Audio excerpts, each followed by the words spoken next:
मुझे लगता है आज इस देश को ये दिन भी देखना था। ये जंतर मंतर वो जगह है जहां पे इस देश की प्रजा सरकारों के एक्सप्लॉयटेशन से तंग आके यहां पे धरने प्रदर्शन करने आती है। लेकिन आज यहां पे केरला के मुख्यमंत्री को अपना सारा कामकाज छोड़ के केरला से दिल्ली यहां पे धरना करने के लिए आना पड़ा केंद्र सरकार की ज्यादतियों के खिलाफ। मैं समझ रहा हूं ये भी इस देश को ये दिन भी देखना था। आज लगभग आधे राज्यों के अंदर विपक्ष की सरकारें हैं और आधे राज्यों के अंदर उन लोगों की सरकारें हैं। जो विपक्ष की सरकारें हैं आधे राज्यों के अंदर तो लगभग 70 करोड़ लोगों को ये विपक्ष की सरकारें रिप्रेजेंट करती हैं। 70 करोड़ लोगों को, आधे देश को। और इस वक्त ऐसा लगता है कि केंद्र सरकार ने विपक्ष की सरकारों के खिलाफ युद्ध छेड़ा हुआ है। ऐसा लगता है कि जंग छेड़ी हुई है, लड़ाई छेड़ी हुई है। हिंदुस्तान पाकिस्तान का रखा है हम लोगों के साथ।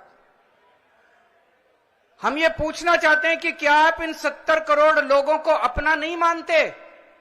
क्या आप केरला के लोगों को अपना नहीं मानते? क्या आप तमिलनाडु के लोगों को अपना नहीं मानते? क्या आप कर्नाटका के, दिल्ली के, पंजाब के, वेस्ट बंगाल के लोगों को अपना नहीं मानते? क्या ये सारे पराये हैं? क्या ये भारत के नागरिक नहीं हैं? यहां के 70 करोड़ लोगों ने विपक्ष के लोगों को चुन के सरकार बनाई। संविधान के अंदर लिखा है कि इन सरकारों की क्या पावर है। शिक्षा की पावर राज्य सरकारों की, स्वास्थ्य की पावर राज्य सरकारों के। संविधान के अंदर लिखा है कि क्या क्या पावर है। आप हमें अपना काम ही नहीं करने देते। सारी विपक्ष की सरकारों को तरह तरह से प्रताड़ित करने के लिए आज केंद्र सरकार सारे हथकंडे अपना रही है। मोटे मोटे तौर पे देखें तो 3 तरह से केंद्र सरकार विपक्ष की सरकारों को तंग कर रही है। सबसे पहला, केंद्र सरकार जायज फंड, जो हक है राज्यों का, वो फंड नहीं दे रही है। दूसरा तरीका, गवर्नर्स के और लेफ्टिनेंट गवर्नर के जरिए रोज काम में टांग अड़ाती है, हर काम में टांग अड़ाती है।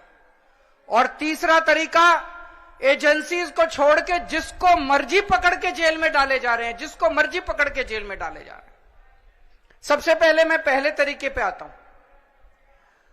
यहां पे पिनरई विजयन साहब बैठे हैं, पंजाब के मुख्यमंत्री बैठे हैं, मैं दिल्ली का मुख्यमंत्री और कई सारे राज्यों के मंत्रीगण आए हुए हैं।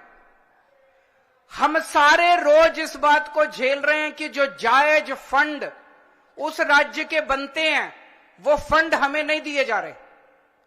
अगर केरला के लोगों को उनके हक के फंड नहीं दिए जाएंगे तो काम कैसे चलेगा? सरकार कैसे चलेगी? केरला की सरकार कैसे चलेगी? तमिलनाडु की सरकार कैसे चलेगी? और हम यहां भीख मांगने नहीं आए। विजयन साहब यहां पे अपने घर के लिए, अपने परिवार के लिए पैसे मांगने नहीं आए, अपने बच्चों के लिए, अपने बीवी बच्चों के लिए पैसे मांगने नहीं आए। वो केरला के लोगों के लिए पैसे मांगने आए हैं। आज पंजाब के मुख्यमंत्री यहां अपने 3 करोड़ लोगों के लिए फंड मांगने के लिए आए हैं। मैं दिल्ली का मुख्यमंत्री अपने दिल्ली के 2 करोड़ लोगों का हक मांगने के लिए आया हूं। संविधान में लिखा है कि कितना पैसा किस सरकार को मिलेगा। ये वाला टैक्स आएगा, मैं इनकम टैक्स में था, ये थोड़ा सा ज्यादा जानता हूं इसको। तो कितना फंड, कौन सी सरकार कितना फंड इस्तेमाल करेगी, कैसे इस्तेमाल करेगी, फाइनेंस कमीशन होगा, फाइनेंस कमीशन तय करेगा, ये पैसा केंद्र के पास जाएगा, ये पैसा राज्य सरकार। अरे जो हमारा हक है, हमारा नहीं, लोगों का हक है, केरला के लोगों का हक है, तमिलनाडु के लोगों का हक है, वेस्ट बंगाल के, पंजाब के, दिल्ली के लोगों का हक है। वो हक आप कैसे छीन सकते हैं लोगों का? आप उनका काम कैसे रोक सकते हैं?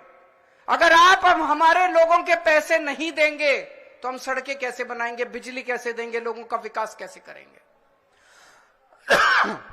मैं भी 1-2 बैनर देख रहा था, उसमें लिखा था कि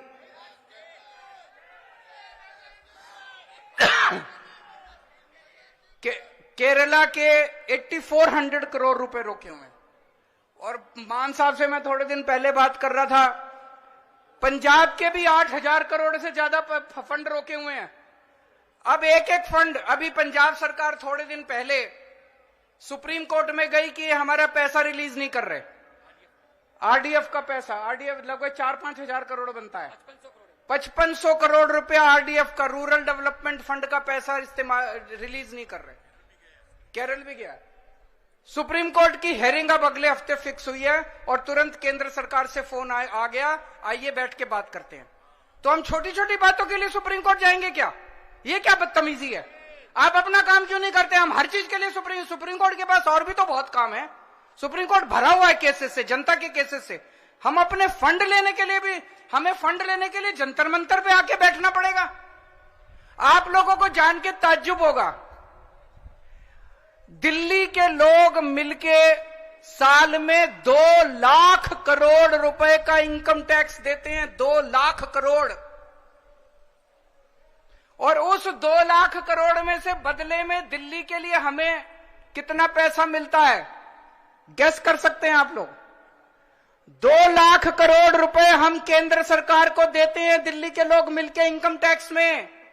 और उस 2 लाख करोड़ में से दिल्ली के लोगों को एक साल में 325 करोड़ रुपए मिलते हैं। इतना तो अंग्रेजों ने भी नहीं लूटा होगा 100 साल में जितना ये लोग लूट रहे हैं। ये तो हद हो गई है। तो कपिल सिब्बल साहब का स्वागत है।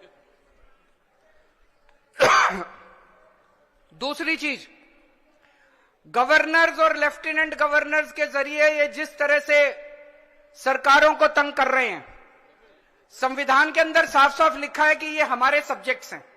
उन सब्जेक्ट्स के अंदर भी रोज गवर्नर हर राज्य के अंदर टांग अड़ा रहे हैं। सबसे इंटरेस्टिंग तो अभी पंजाब के अंदर हुआ।